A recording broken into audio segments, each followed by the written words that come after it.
Good afternoon, everyone, and welcome to our today's Anton Center for Jewish Studies public lecture. Before I introduce our speaker, I'd like to read the University of Toronto's land acknowledgement. And by the way, my name is Anna Sternschus. Here it is. I wish to acknowledge this land on which the University of Toronto operates. For thousands of years, it has been the traditional land of the Huron, Wendat, the Seneca, and the Mississaugas of the Credit.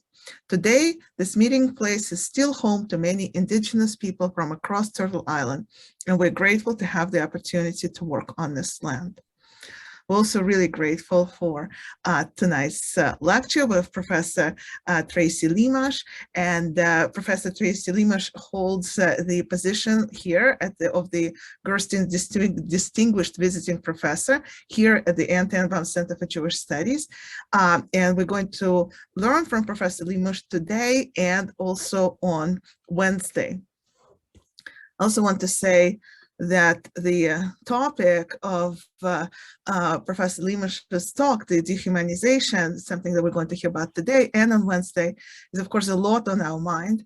I don't know about you, but I personally cannot take my eyes off the screens of the internet, radio, and thinking about what's going on in Europe right now, in Ukraine. And these words, these terms are very much on our mind, and I will never take it for granted the privilege that we have to actually sit in front of our computers right now, think about those issues that are so crucial for all of us today to think about. So Professor Lemos, as I said, holds the position of Gerstein Distinguished Visiting Scholar here at the Anton Center for Jewish Studies. And this program of this Distinguished Visiting Scholar was created a few years ago, and it allowed our center to bring the finest scholars in Jewish studies from across the globe to the University of Toronto. A few years ago, we had the number of scholars who held this position are Joy Calico, Judith Baskin, and late Carol Zemel, and now Professor Tracy Lemos. So Professor Lemos did not come to us from far. I think the commute is 2 hours or so from London, Ontario, but that does not mean that we do not benefit tremendously from the time that you took to be here with us, teach us and our students, and now delivering those public talks. So today's, the lecture series, right, it's called Developing a Typology of Dehumanization. Professor Lemos completed her PhD at Yale University and is currently a professor of Hebrew Bible at Huron University College in Ontario. She's also a member of the Graduate School and Affiliate Center for Transitional Justice and Post-Conflict Resolution at Western University. Her most recent book is titled Violence and Personhood in Ancient Israel and Comparative Contexts. It was published by Oxford University Press in 2017. She has co-edited 3 volumes, including the forthcoming Cambridge World History of Genocide and Volume 1, Genocide in the Ancient, Medieval, and Pre-Modern Worlds, and is currently writing her 3rd book, which is a cross-cultural and transhistorical treatment of dehumanization. So please help me welcome Professor Lemos, and the floor is yours. And let's hope internet is yours too, you know. Thank you, Anna. I'd like to thank Anna for so kindly inviting me to be Gerstein Distinguished Visiting Professor here at the University of Toronto, way back in the before times of pre-COVID life. I'm glad to have been able to finally join you all this semester. I would also like to thank the staff here at the Center for Jewish Studies, as well as my 2 research assistants, Alora Fangrad and Yu Wang. The material that I'm presenting today forms part of a larger project in which I examine the phenomena of dehumanization and rehumanization in cross-cultural and transhistorical perspective. This project is still very much a work in progress, and so I would certainly welcome your responses and queries during the Q&A period. Before beginning, I feel I must take note of the historical context in which I'm giving this lecture on dehumanization. How the invasion of Ukraine relates to issues of dehumanization, whether it involves dehumanization and what forms, are matters that are still very much in flux, I think. While I will not be commenting on this today in my lecture, it seemed inappropriate to me to proceed without acknowledging this conflagration of violence, one which I know is preoccupying many of us here. And with that, let me begin my prepared remarks. Share my screen here.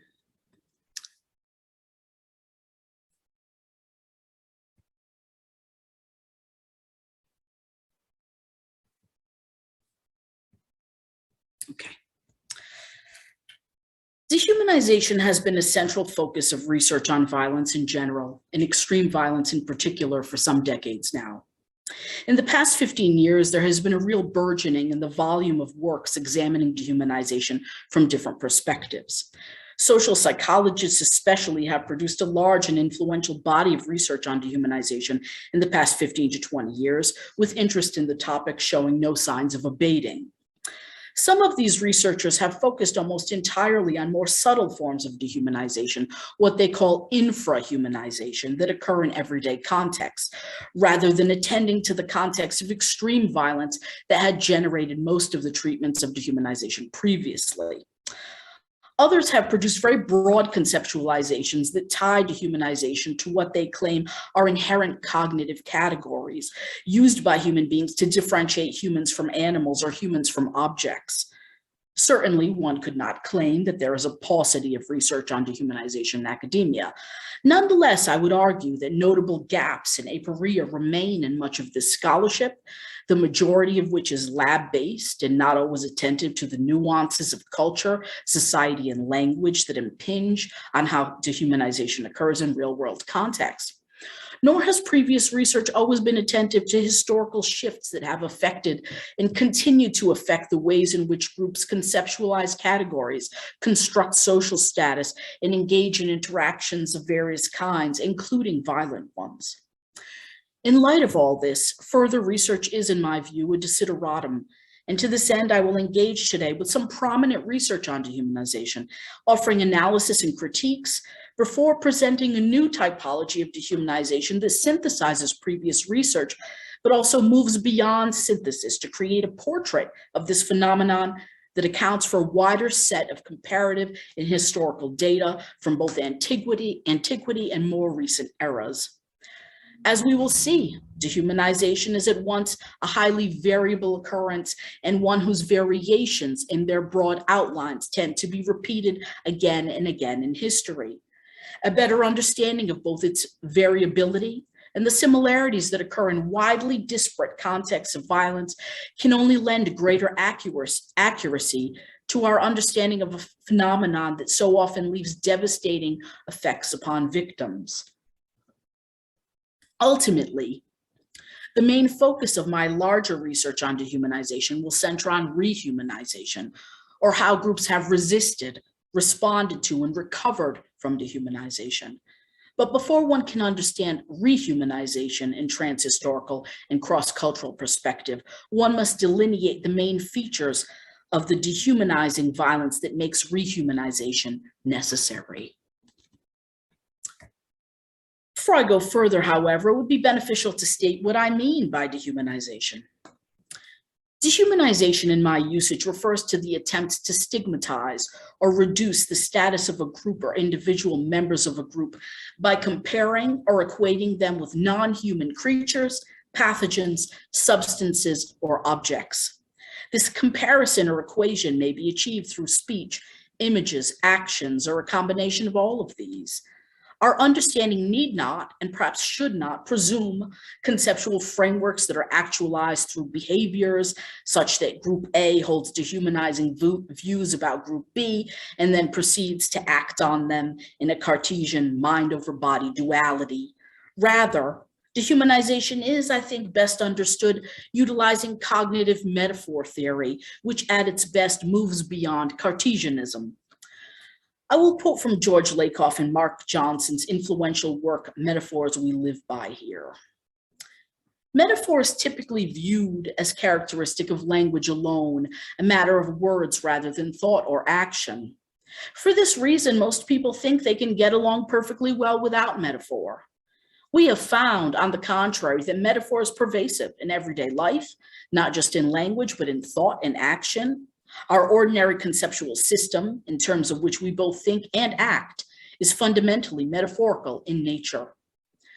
Dehumanization, then, is a process involving this cognitively rooted metaphorization and one that encompasses thought and action. However, the metaphorization does not involve the same vehicle in every context. At times, dehumanization involves comparison of a human group to animals, generally to a particular species or a particular kind of animal. At other times, it involves equation of a human group with disgust-inducing substances or with inanimate objects. I will say much more about these comparisons below when I move to presenting my typology. You will note that my definition of dehumanization foregrounds stigma and reduction in status. This feature is central to the way in which most people understand the phenomenon of dehumanization. Dehumanization is categorically a process of negative attribution. Moreover, foregrounding this feature is pivotal to understanding how dehumanization differs from other forms of metaphorization that might involve the comparison of humans with animals or objects.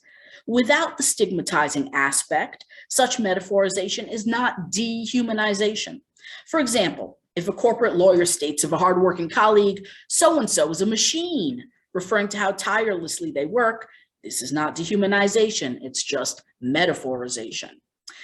As Harriet Over points out, applying the moniker Lionheart to King Richard was not pejorative, it was simply a metaphor. Similarly, if someone comments on a man's sexual prowess by calling him a dog in a jocular tone, again, this is not dehumanization, it's just metaphorization. Comparisons of humans to animals or objects are, after all, exceedingly common in many languages. Not all of these comparisons are stigmatizing or systematic enough to constitute dehumanization. Some, in fact, serve the very opposite purpose by raising status or highlighting traits perceived to be positive. I emphasize this because this distinction between metaphorization that stigmatizes and metaphorization that does not has been lost on some historians and scholars of violence, leading to confused analyses of human-animal comparisons and other forms of metaphor. This in some ways relates to wider shortcomings of scholarship on violence. While it is a commonplace of scholarship on violence to associate dehumanization with various forms of extreme violence, historically grounded analysis of the rhetoric, rituals, and modes of dehumanization has sometimes been lacking. With the volume of scholarship on dehumanization, or while the volume of scholarship on dehumanization has increased in recent years, many of the most influential recent works have not shown sufficient sensitivity to different cultural and historical contexts, instead naturalizing culturally specific phenomena by characterizing them as being cognitive in basis. This, I would argue, is the case with the widely cited work of Nick Haslam, a cognitive psychologist at the University of Melbourne, whose research team has published copiously on dehumanization and related phenomena. Haslam and his colleagues have maintained that there are two major types of dehumanization: animalistic dehumanization and mechanistic dehumanization. These two forms arise out of a proposed cognitive distinction between the concept of what is uniquely human, which underlies animalistic dehumanization, and the concept of human nature, which underlies mechanistic dehumanization. To put things plainly, the cognitive category uniquely human underlies the differentiation between humans and animals, while the human nature category underlies the differentiation between humans and objects. Okay, I'm having a problem here with my, oops, sorry, didn't download. Well, okay, excuse me. On the face of it, this may seem reasonable enough, but problems arise when we examine Haslam's elaborations on these differentiations and how they relate to dehumanization. For example, Haslam has postulated that animalistic dehumanization, which he states prototypically occurs in interethnic relations, involves the attribution of such traits as a lack of self-control, coarseness, childlikeness, and lack of culture. Mechanistic dehumanization, on the other hand, prototypically occurs in contexts of biomedicine or technology and involves regarding a group of humans as robotic or automata. Mechanistic dehumanization involves the attribution of such traits as inertness, coldness, and fungibility. However, one must ask, how would one apply this category of mechanistic dehumanization to a pre-modern context in which biomedicine had not yet developed? In what way can a category be regarded as rooted in innate cognitive differentiations if it is associated with a form of dehumanization whose prototypical context only recently came into existence? Until we find a missing tablet of the Epic of Gilgamesh, where Gilgamesh and Enkidu visit the emergency room, I think we can safely state that Haslam's typology would need significant revision in order to be applicable to contexts from the ancient world, or even to many more recent social contexts. While all human societies involve the use of technology of some kind, the use of technology in all societies does not mean that all societies make use of developed contexts of technology, like those that Haslam's work seems to take for granted. Even Haslam's characterization of animalistic dehumanization emphasizes traits that are not typically foregrounded in the hundreds of ancient West Asian sources in which dehumanization occurs, to provide just one example. Rather than self-control or childlikeness, these sources emphasize such things as bodily integrity and domination over the bodies of others versus subordination of one's own body. In my view, the characterizations of both types of dehumanization, as they are formulated by Haslam et al., are insufficient or inaccurate in describing the dehumanization we see in ancient West Asia, including ancient Mesopotamia and ancient Israel. They also leave out many features of the dehumanizing discourses and practices that we see in so many other historical and social contexts. While Haslam and his team's work has certainly furthered research on dehumanization, it, in my view, does not take us far enough in understanding the constellation of language, symbols, rituals, and other practices found in the situations where dehumanization is most prominent. Rather than being based in inherently differentiated cognitive categories, much of what this research team outlines is in fact culturally specific. Their distinctions apply only very weakly or not at all to ancient cultures, nor are they broadly applicable even to modern ones. Harriet Over, in an article entitled 7 Challenges for the Dehumanization Hypothesis, has recently critiqued the distinction between uniquely human and human nature traits that has been so central to the work of Haslam and his team. She writes, research demonstrates that the attributes that appear typical of a category will vary depending on the context. Thus, the attributes that appear typical of the category human will differ depending on the comparison point. It's no coincidence that Haslam and colleagues asked their participants 2 questions and found evidence for 2 characterizations of the concept of humanness. Had they asked their participants a 3rd question, for example, how humans differ from angels, they may well have found evidence for 3 forms. This is one of several trenchant critiques that Over mounts against some of the most influential research on dehumanization. Among the others are her observation that comparing humans to animals or objects is not always negative, a point that I also developed in my 2017 book on violence and personhood and already mentioned above. It is not the mere fact that a group is compared to animals that constitutes a degradation. What is achieved by the comparison, what the comparison means to convey, and which animals are used as the vehicle of the metaphorical language must all be considered when assessing whether or not comparative language is demeaning. Over also raises the matter that in contexts of violence where dehumanization has been quite central, many of the traits attributed to target groups, such as malice or treachery, are in fact distinctly human traits. Is dehumanization really dehumanization then, if it could apply only to humans?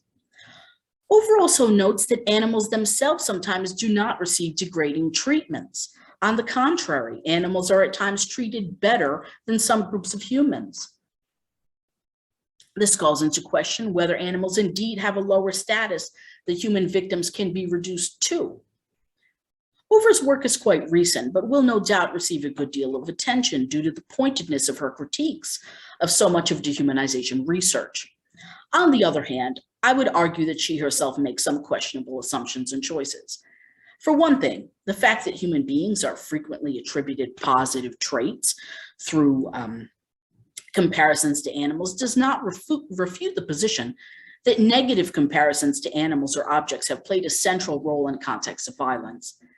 Listing these positive comparisons under the umbrella of dehumanization in order to call into question an association between dehumanization and violence, as she does, is spurious, since neither lay readers nor most scholars would consider these positive attributions to constitute dehumanization. As I stated above, dehumanization is metaphorization with the purpose of status reduction. Similarly, Over uses the fact that groups targeted even for extreme violence are often attributed some uniquely human traits to call into question whether dehumanization is in fact central to extreme violence. But rather than using this to question the role of dehumanization, one could also just as easily take this as evidence pointing to the complexity and inconsistency of discourses of violence and stigmatization. Finally, Over also raises the phenomenon of animals sometimes holding high status in human societies to question the importance of dehumanization in contexts of violence, but this too does not follow. The fact that Hitler cuddled his pet dogs even as he sent human children to be slaughtered, in my view, instead points again to the inconsistency of behavior, and more importantly, to the imperative nature of distinguishing in our research between the category of human and the category of person. The human is at base a biological category. Human beings have a species reality that cannot be changed. One cannot actually make a human being a dog or a rat or a sheep. No, our biology and our materiality entail real constraints and real needs. A human being can never be a rat or a cockroach. On the other hand, attributions of social status and the criteria for them vary widely in different social contexts. While a human is a human, this may not entail any attribution of social value, what anthropologists and philosophers call personhood. In some contexts, a greater degree of personhood might be ascribed to a cat than to a homeless person, but that homeless person will never be anything but a human being. Personhood is a social category, an attribution of social status and value, while being human is fundamentally a biological reality, albeit one overlaid with a great deal of cultural significance. This failure to distinguish between the category human and the category person is a weakness of not only Over's work, but also arguably of the work of many scholars performing research on violence and dehumanization. In light of the shortcomings that I've described in the work of Haslam and the absence in the relevant scholarship of a typology that better encapsulates major variations in the phenomenon of dehumanization, I've chosen to set aside Haslam's bipartite typology and instead generate a new typology.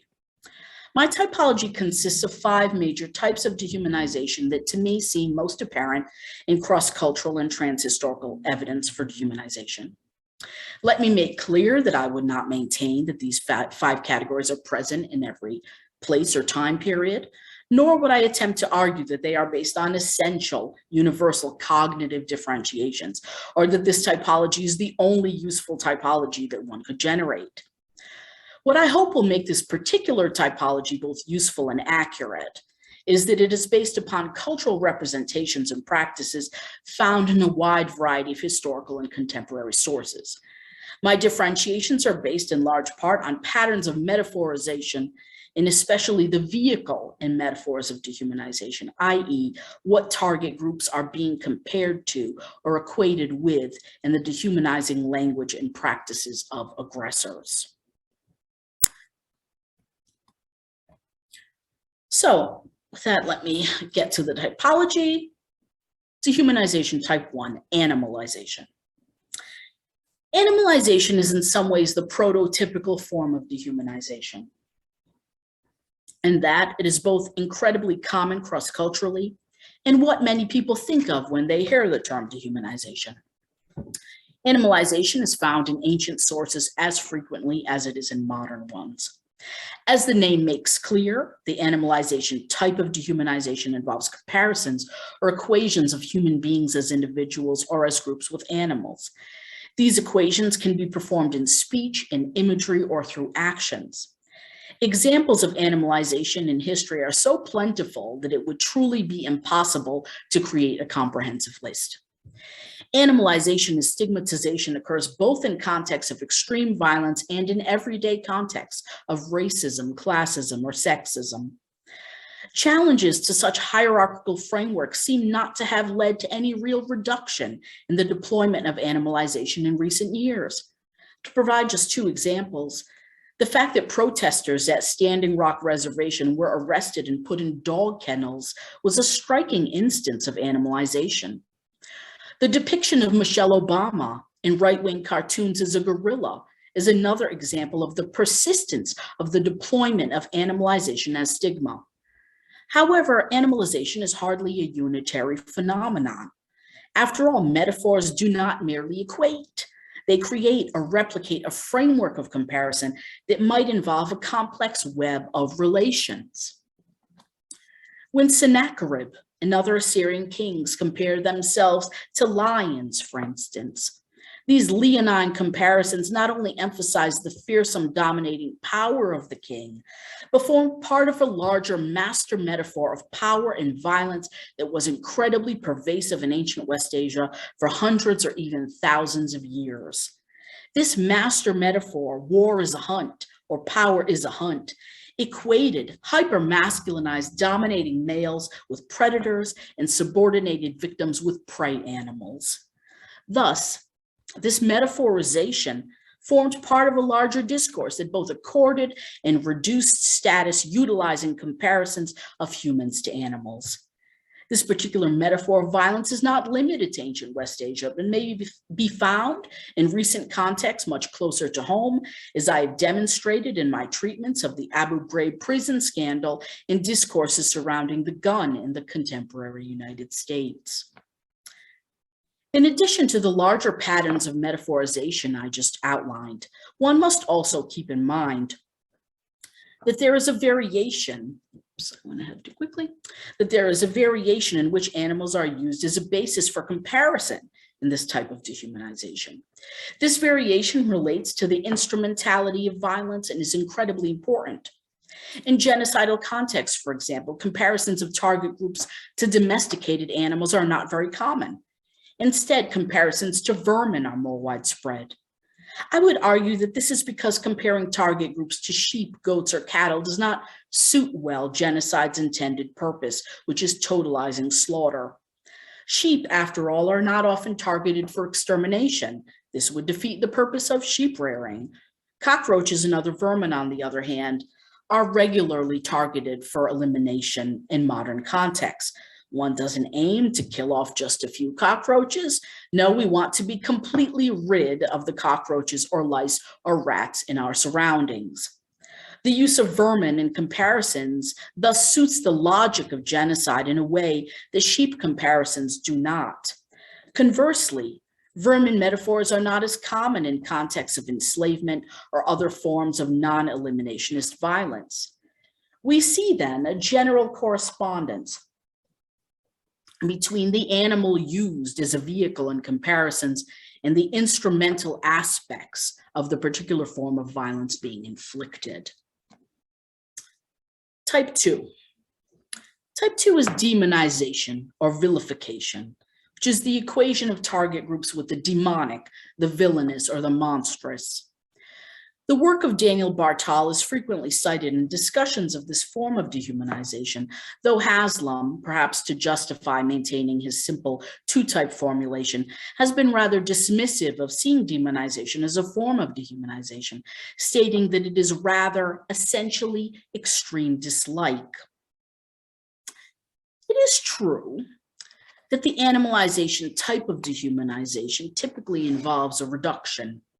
while the demonization type involves instead amplification and even hyperfocalization, hyper-identification of targeted individuals and or groups.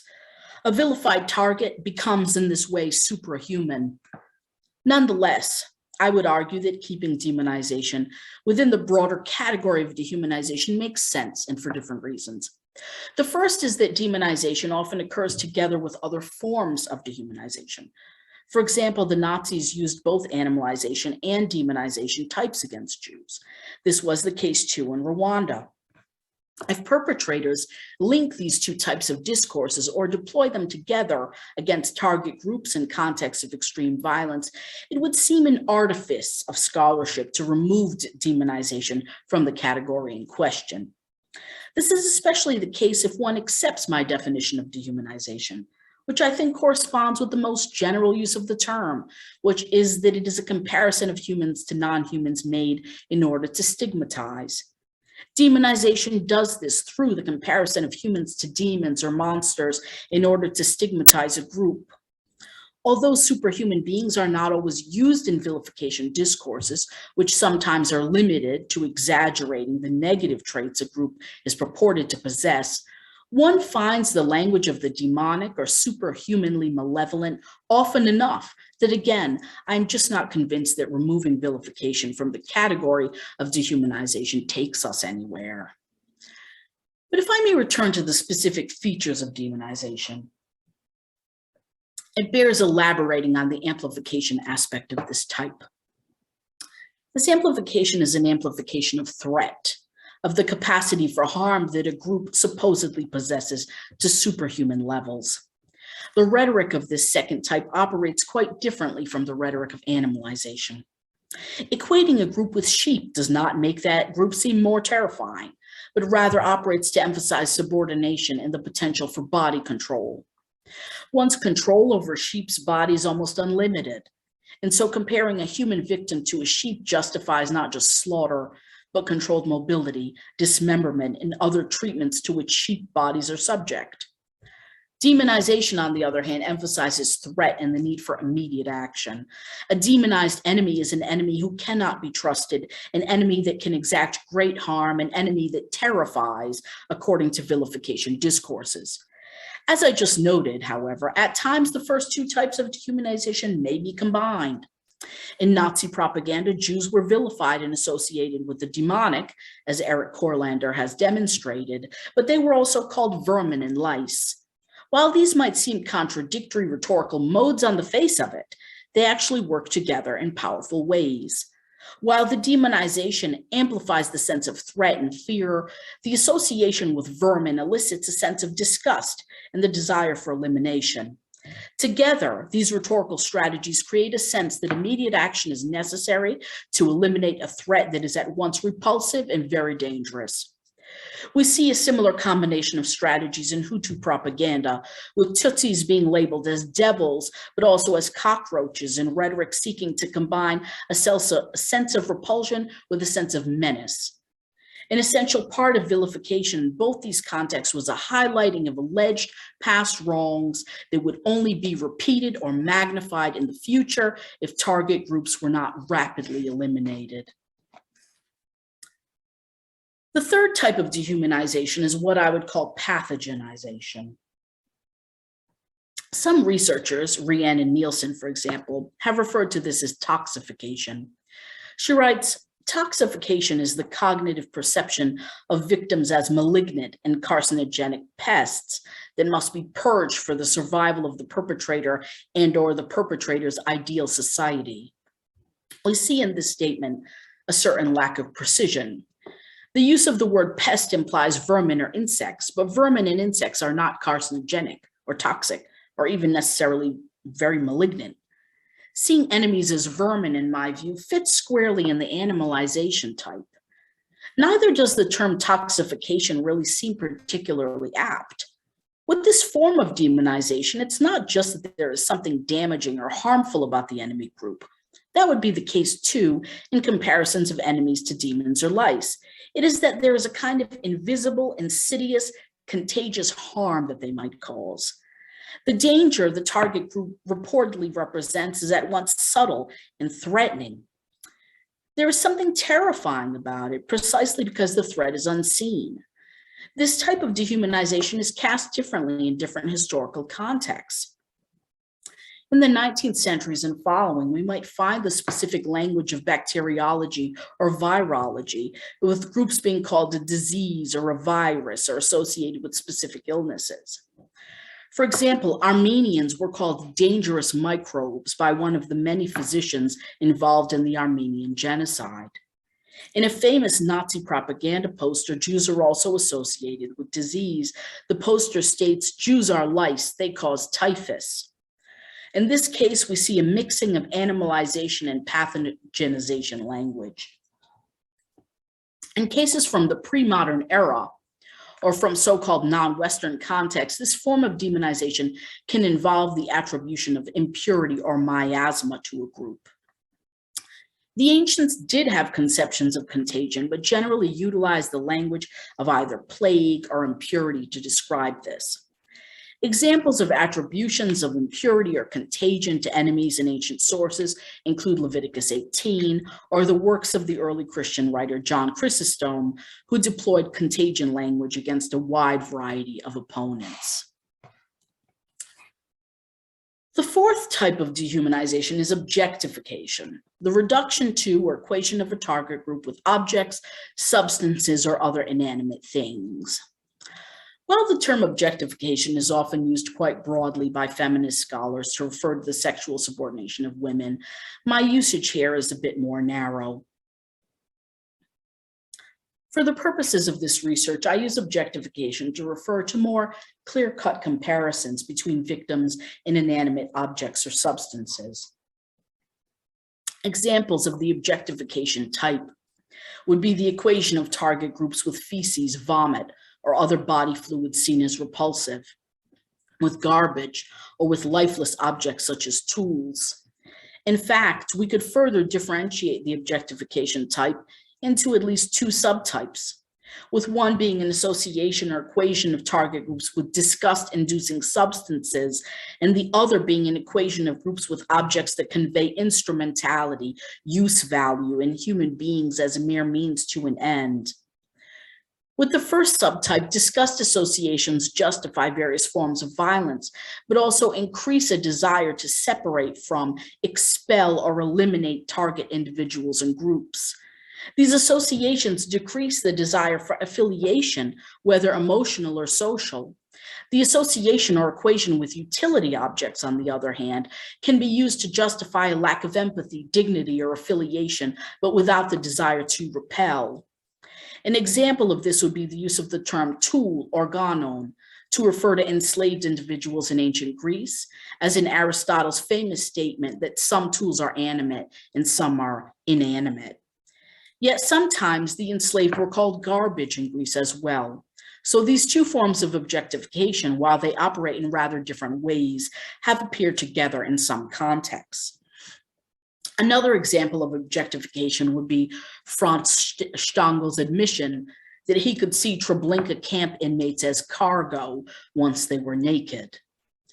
The language of cargo and tools would fall under this use value objectification without discussed subtype. However, in my research to this point, it has not appeared that the equation of target groups with lifeless objects is the strongest type of comparison to use in context of extreme violence, in that it seems not to have been used to incentivize or justify extreme violence very often. One can understand why, since inanimate objects are generally not seen as threatening or terrifying or requiring immediate elimination. In the case of Greek slavery, for example, where elimination of enslaved people was obviously not desired, we see a combination of objectification with animalization. In addition to being called tools and garbage, the enslaved were also called andropodon, man-footed creature, which is analogous to the word tetrapodon, four-footed animal. Calling slaves tools, it seems, was somehow just not strong enough on its own. The fifth type of dehumanization is what I would call anonymization. This type of dehumanization roughly corresponds with what Haslam et al. Call mechanistic dehumanization, though I am not fully convinced of the inherent cognitive distinctions that they see as underlying this type. Anonymization reduces the individual features of human beings within target groups such that relationality or emotional attachment to them becomes impossible. Perhaps one might be tempted to see the instrumental objectification type I just outlined as being of one piece with anonymization, but I do consider them to be separate. Objectification involves, in my characterization, direct comparisons with objects. The metaphorization is clear. With anonymization, on the other hand, direct metaphorization appears less operative than more generalized discourses and practices of de-individuation and depersonalization. When I speak of individuation or de-individuation here, I'm not referring to purportedly Western ideologies of individualism, but rather basic psychological individuation. It is obvious that psychological individuation occurred in antiquity, even if the ideology of individualism was not present or emphasized. People in antiquity had individual names, individual genealogies, and individual desires. Ancient texts make this clear. Individuation in its most basic psychological and social sense was obviously present in antiquity as it is present too cross-culturally. This is the stage on which anonymization can occur, attempting to eliminate the basic features of individuation that are present in any group through the use of numbers instead of names, identical clothing, or other methods. This type of dehumanization is a way of reducing to nothing, creating a blank slate that can be overwritten, or an amorphous dehumanized mass that those performing violence can be moved to destroy more easily because the basic features necessary for empathy or connection have been erased. This type appears to me less common cross-culturally than the other types I have outlined. Important cases of it in modernity are the genocide against the Nama and Herero, where victims were tattooed with numbers, the Holocaust, where this was also the case and victims were forced to wear identical clothing, modern prison contexts, where prisoners again are assigned numbers and forced to wear identical prison garb, and residential schools in Canada, where Indigenous children were divested of basic features of human relationality, being called by numbers instead of names, sometimes for years on end, as well as being separated from parents and disallowed from interacting with their own siblings. You may be wondering at this point, do we see this anonymization type in the ancient world? I'm hard pressed to think of a case of it from ancient West Asia, certainly not anything fully fledged. While removal of clothing was common in contexts of extreme violence in ancient West Asia, this removal is connected with animalizing tropes rather than anonymizing ones. It is true that we find cases of name removal, but these are renamings rather than de-individuation. Certainly, enslaved individuals were still called by name and even by patronymics in some cases. Women sometimes appear nameless in texts, as we know, but I do not think it accurate to include this under the rubric of the anonymization type. After all, texts that leave out the names of women and children also sometimes leave out the names of prophets or of other men. In any case, anonymization of the kind we find in modern prisons or modern contexts of extreme violence was much more rare in antiquity than the previous types of dehumanization were. Perhaps this is why the prototypical cases, according to Haslam, of mechanistic dehumanization are in biomedical or technological contexts, because rather than arising out of inherent cognitive categories, mechanistic dehumanization belongs to the age of machines. But that is just a tentative conclusion on my part at this point. Perhaps more comprehensive cases of anonymization in antiquity will come to my attention. I'm putting on the screen now a list of some major examples of extreme violence or mass violence from history, with check marks showing which types of dehumanization occurred in those cases. So we can see that there is broad cross-cultural use of these forms of dehumanization, and that they sometimes occur together with other types. They often occur together with other types, but there is some variation in which types occur together. Obviously, this is not a complete list of cases of or examples of dehumanization. It's just some examples, some well-known examples from history. Okay, so I'm going to stop my share here. Oops. Okay. So, as I said earlier, my intention in developing this typology of dehumanization is not to generate the typology to end all typologies. Rather, my interest is in moving past the emphasis of such scholars as Nick Haslam and David Livingston Smith on innate categories and human essences, but to do this while not falling into a constructivist trap that denies the importance of human materiality, human species reality. Human beings generate comparisons that draw upon the material world, upon the ecological realities that surround them, and the relationships they have with other species, with objects, and with non-obvious beings, whether real or imagined. Because of our material realities, our species needs and other constraints of living, there is a repetition in the ways in which human beings generate hierarchies and stigmatizing social relations. There is a repetition, but there is also variation in the idiosyncrasies of context, whether historical, social, or cultural. Rarely do ancient historians like myself actively theorize about violence.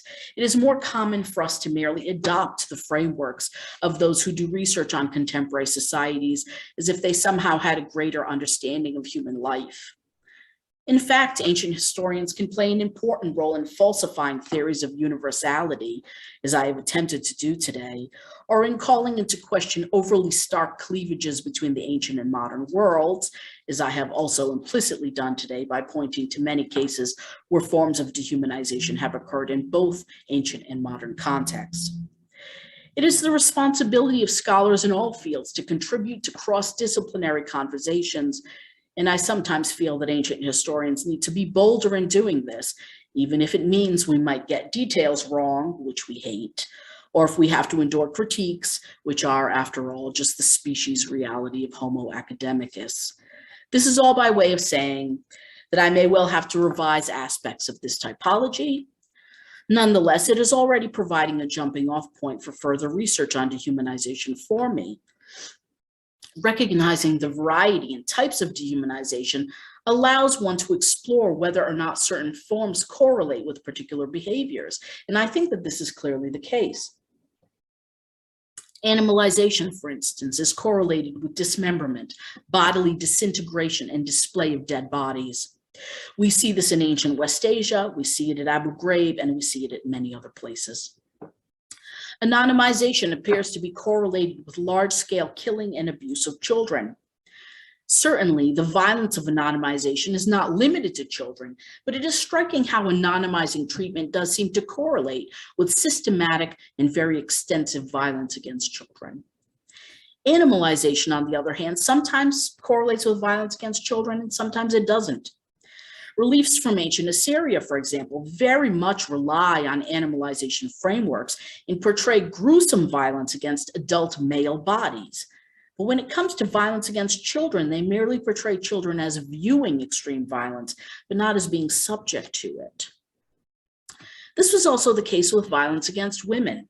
Somewhat surprisingly, in ancient West Asian materials containing patently animalizing language of victims, rape of target groups is sometimes not emphasized at all. This is the case in both Neo-Assyrian royal inscriptions and Neo-Assyrian reliefs. They just don't seem to revel in portraying this violence in the same way as they do violence against male rivals.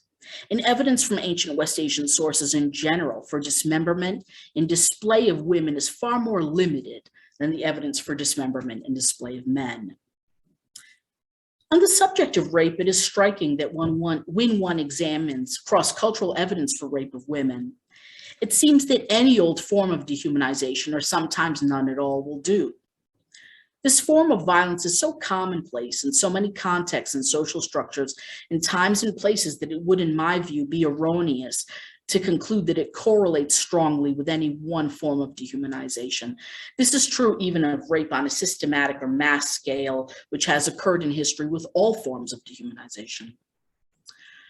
Notably, in some Israelite and early Jewish materials, demonization of target groups sometimes correlates with large-scale violence against women and children more clearly than animalization does.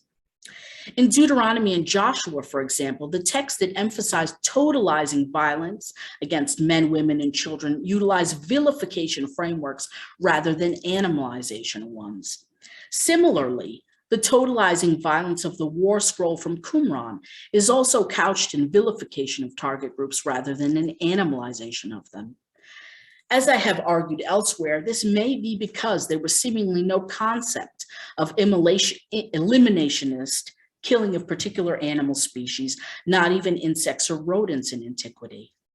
We may contrast this with the use of vermin metaphors in genocidal contexts in the modern era. Even in modernity, however, vermin metaphors have frequently been combined with vilification frameworks in contexts of extreme violence. There are many other correlations that I could outline, but my intentions for my larger project are hardly limited to delineating these. Differing forms of dehumanization entail different bases of comparison, and in many cases, different behaviors.